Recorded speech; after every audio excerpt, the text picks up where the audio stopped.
आचार्य कुंद कुंद भगवान और समय सार के अवर्णवाद की रोकथाम के लिए जैन समाज को किस स्तर पर कार्रवाई करना चाहिए, किस तरह से उसकी समय सार की महत्ता बताते हुए। जैन धर्म पूज्यवर कुंद कुंद स्वामी, पूज्यवर समय सार एक ऐसे सूर्य हैं, इनके ऊपर जो धूल डाल लगता है उसी का चेहरा काला होता है, वह सूर्य पर कोई प्रभाव पड़ने वाला नहीं। कुंद कुंद भगवान को कौन ढांक सकता है, कौन अवर्णवाद कर सकता है? जो करेगा विनाशकालीन विपरीत बुद्धि। अवर्णवाद तो तुम समय सार के कह रहे हो, मारीच ने पोते ने ऋषभदेव का वर्णवाद कर दिया, ऋषभदेव के विरोध में चला गया, ऋषभदेव को गलत ठहरा दिया। ऋषभदेव का क्या बिगड़ा? कुछ नहीं बिगड़ा, वो तो सिद्धालय चले गए। मारीच का बिगड़ा एक पूरा कोटि वर्ष तक। इसी प्रकार को जिनवाणी समय सार कुंद कुंद स्वामी आज के इस युग के भगवान महावीर हैं, सर्वज्ञ हैं। उनके अवर्णवाद करने वाले के विनाश का समय ही मानो। जब मिथ्यात् कर्म का उदय आता है तब ऐसे महान आचार्य के ऊपर लोगों की बुरी दृष्टि जाती है। विनाश के समय कभी भी भूल करके भी कुंद जैसे महान शक्ति के ऊपर अपन को कभी विकल्प ही नहीं करना। और जो विरोध कर रहे हैं कुंद स्वामी वो हाथी हैं, उनको देखकर ना जाने कितने कुत्ते भौंकते रहते हैं। भौंकने दो, कुत्तों की केयर मत करो, ये भौंकते भौंकते थक जाएंगे। और तुमने देखा है 20-25 सालों में देखा है कितने कुत्ते भौंकते भौंकते ऊपर चले गए, कुछ थक गए, उनकी गले की आवाज ही खत्म हो गई। लेकिन सूर्य आज भी ज्यों का त्यों चमक रहा है। सूत्र कल भी जैसा था, आज भी और कल भी वैसा रहेगा, कुछ फर्क नहीं पड़ा। कितनी आलोचनाएं प्रतिलोचनाएं हुई, राजस्थान तो बहुत अच्छी तरह जानता है। कितनी हुई आप देख लो। और मेरे संबंध में तुम लोग सब जानते हो। इतनी आलोचना के बाद बताओ, मैं सन 1994 से आज कौन सा 2000, मेरा कुछ कमी हुई है कि बढ़ोतरी हुई है? क्या बिगाड़ लिया? कुछ नहीं किया, वे कुत्ते ही बिगड़ गए। कोई फर्क नहीं पड़ता महानुभाव। जब हम शरीर के छोटे से जो कुंद स्वामी की चरणों की धूल है, इसी धूल का ही कुछ नहीं बिगाड़ पाए, तो कुंद स्वामी जैसी महाशक्ति का कौन क्या बिगाड़ पाएगा? कुंद स्वामी का समय सार साक्षात जिनेन्द्र देव की वाणी है। कुंद स्वामी साक्षात कलिकाल सर्वज्ञ है। आज उनसे बड़ा सर्वज्ञता का प्रमाण पत्र हमारे पास नहीं है। आज कुंद स्वामी नहीं होते तो आज दिगंबरत्व खतरे में पड़ जाता, ध्यान रखना। सबसे पहले कुंद स्वामी हैं जिन्होंने दिगंबर धर्म की रक्षा की, जिन्होंने स्पष्ट घोषणा की, नबी सिद्धि बत्थ धरो जहा भी हो तिथैरो नग्गो विमुख बंगो शेषा उमज्ञा होंती। उन्होंने ही दिगंबरत्व की घोषणा की, उसके पहले और कोई इस प्रकार की घोषणा नहीं कर सके। आज जो कुछ भी दिगंबरत्व बचा हुआ है पूज्यवर कुंद भगवान की देन है। समंत भद्रपाल उनके बाद के हैं। सबसे पहले मोर्चा उठाया कुंद स्वामी ने और दिगंबरत्व के लिए इस रूप में प्रस्तुत किया। सब तरफ शीतलाचार फैल रहा था, लेकिन कुंद स्वामी ने आवाज गाई, नहीं बालो वा बुड्ढो वा पुनोज्ञानो वा, कैसी भी दशा में हो जाए, लेकिन दिगंबरत्व में किसी प्रकार का शीतलाचार मंजूर नहीं है। ये उनको मिर्ची लग रही हैं जिनके गुरु भ्रष्ट हैं, जिनके भ्रष्ट गुरुओं को बचाने के लिए, क्योंकि कुंद की चाल में तो कोई नहीं बच पाएगा। कुंद स्वामी तो अच्छे अच्छे को नहीं छोड़ते, उन्होंने स्पष्ट कह दिया स्मरण पाउगम गण आदि ते निगोद पात्रा।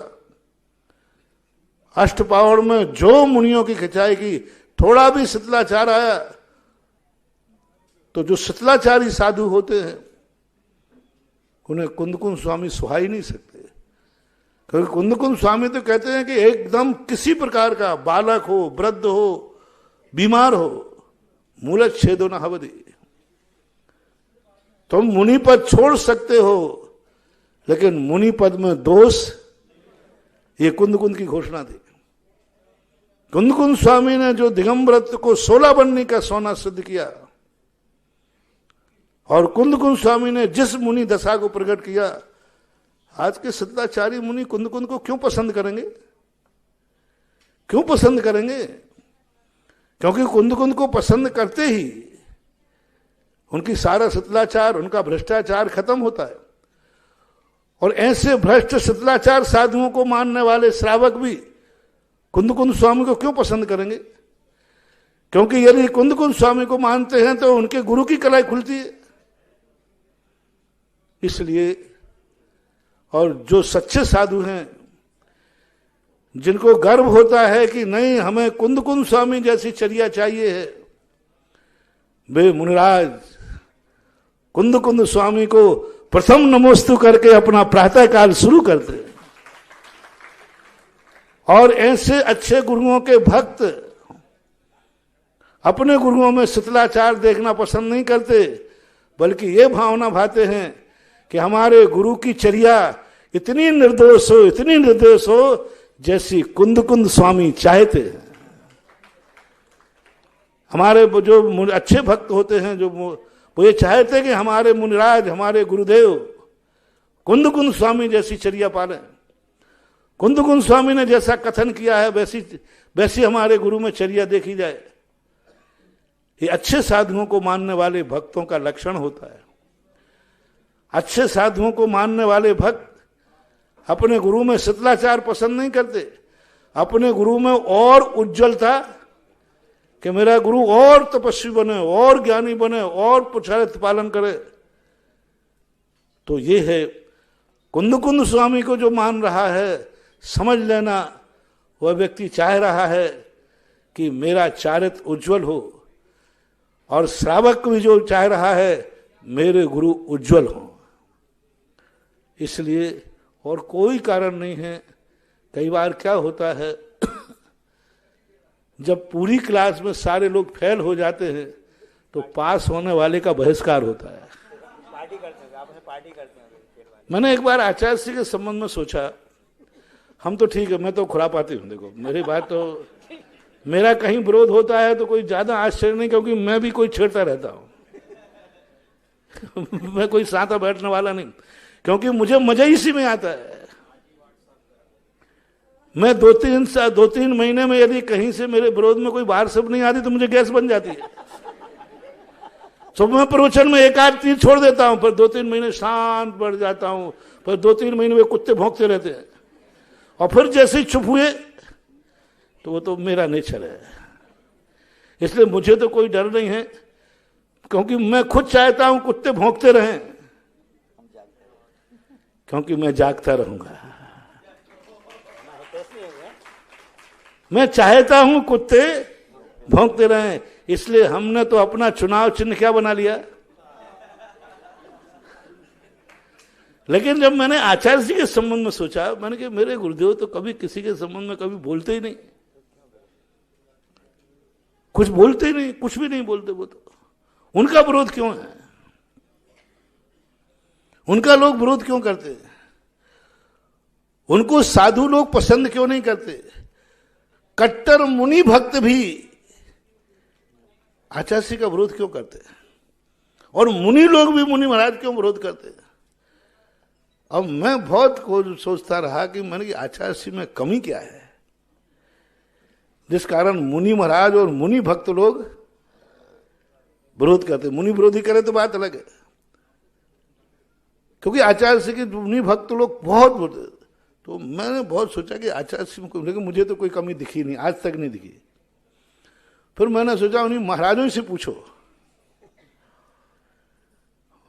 तो मैंने 2-4 महाराजों से पूछा, मैंने कि ये बताओ, मेरे संबंध में नहीं पूछ रहा हूं कि मेरे में क्या कमी है, मैंने कि मेरे आचार्य से बताओ तुम क्या बात है, क्या कमी है। तो महाराज ने कहा, महाराज जी सबसे बड़ी कमी ये है कि उन्होंने इतनी अच्छी चर्या पाल के दिखा दी कि अब उस गांव में जाते हैं तो कोई मुझे नमस्ते भी नहीं करता है। लोगों ने कमंडल में पानी देना बंद कर दिया, लोग मुझे मुनि मानते ही नहीं। मैंने क्यों? क्योंकि वो उन्होंने अच्छी चर्या देख ली ना। अब मेरी चर्या देखते हैं वो तो उनको पसंद नहीं आती। मेरे पास मोबाइल है, मेरे पास लैपटॉप है, मैं पंखे में बैठता हूं, मैं कूलर में बैठता हूं, अब लोग मुझे कहते हैं तो भ्रष्ट मुनि है। पहले तो हमारी आचार्य नहीं थे, तब तो धक जाती थी, ये कह के पंचम काल के साधु हैं, शक्तिहीन हैं। शक्तिहीन होने के कारण से तो तुम लोग, हाँ बेचारे महाराज को पसीना, हमको बड़ी दया आती महाराज में, अरे राम राम राम, महाराज को बड़ा पसीना आ रहा है, एसी चला दो।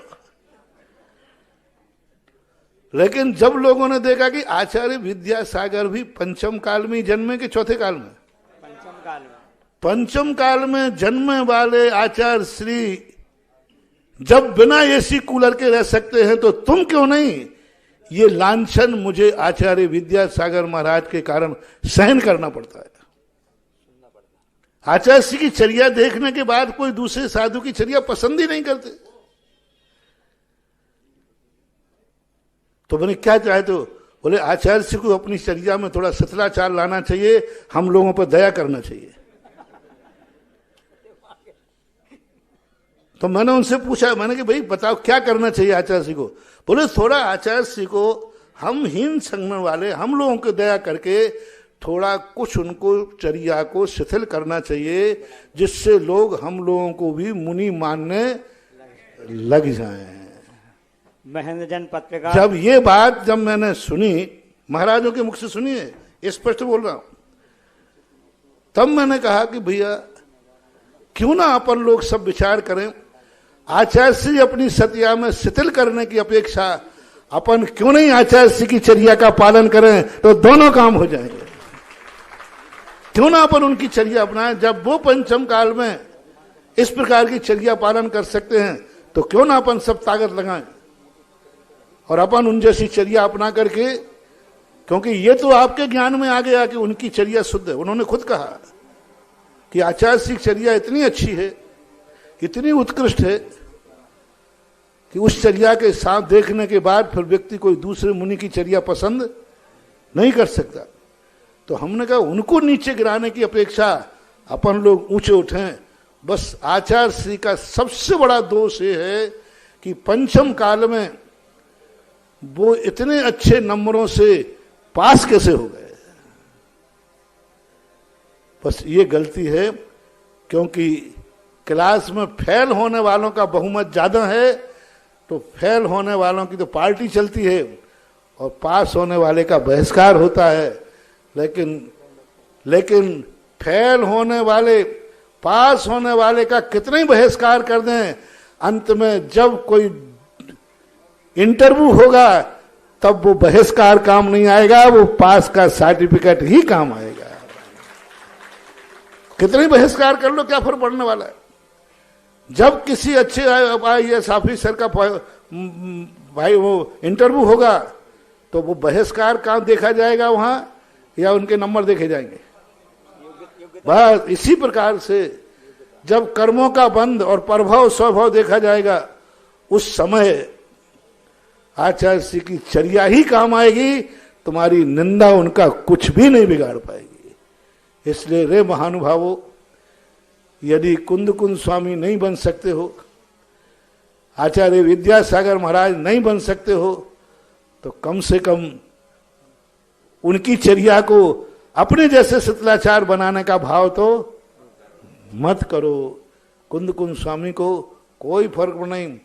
मेरा दावा है जो कुंद कुंद स्वामी के ऊपर लांछन आएगा उसी का मुंह काला होने वाला है। कुंद कुंद स्वामी जैसे सूर्य का जब तक अच्छे मुनियों के नाम से, जब अच्छी मंच से कुंद कुंद स्वामी की जय जयकार बोली जा रही है, तब तक कुंद कुंद स्वामी के नाम को कोई द्रोहित कर नहीं सकता। और हमारे गुरुदेव आचार्य महाराज प्रवचन करने के पहले सबसे पहले किसका नाम बोलते हैं? और हम भी बोलते हैं। और जब तक इन आचार्य महाराज के मुख से कुंद कुंद की जयकार बोल रही है, तब तक कितनी निंदा करने दो, कोई फर्क नहीं पड़ता। वो कितने ही करें, यहां से एक आवाज ही काफी है सारे लोगों के लिए कुंद कुंद के प्रति नमोस्तु करने के लिए।